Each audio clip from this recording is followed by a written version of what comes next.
what we are there for really, frankly, is to support the delivery of the business. We do not exist unless we are helping the business perform, period. Right? And what do you mean by that? What I mean by that is just understanding the pressures of delivery. You know, when business people are delivering the business, when they are delivering the numbers, when they have to get the sales, when they have to manage the materials costs, when they have to manage the safety on the multiple production sites that you deal with, right?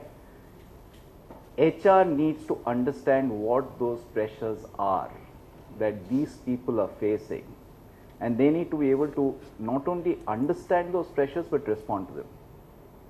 Okay, so let me give you a story that I have come across. In fact, this was I was coaching someone. I was coaching a business head, and he was just narrating to me some of his frustrations that particular day we were meeting.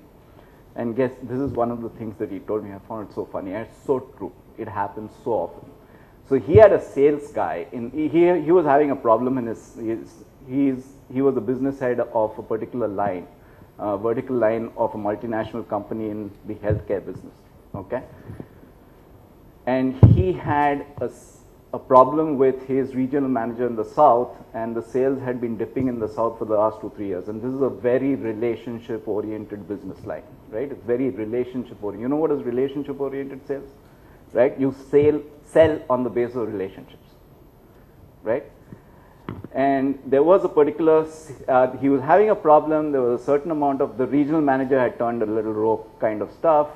He was helping the competition out, and he was losing his salespeople, and there was a particular person in a particular market who had left, and they were trying to hire someone very quickly because he was the lone salesperson covering that market. And he found someone. He himself went and made sure that the references were right, because it is a relationship-oriented market. So he checked with the customer base. They knew this guy. This guy was apparently very good. He was coming from a competitor. This man needed someone who was off the block.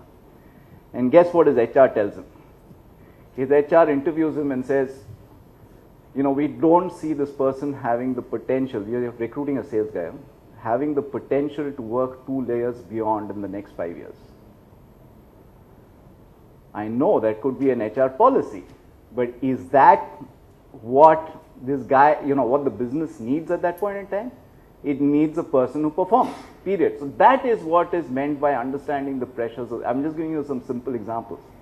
So you look at it from, and all it requires is just knowing what are the key drivers of a business. That's all it requires. It doesn't require any other rocket science.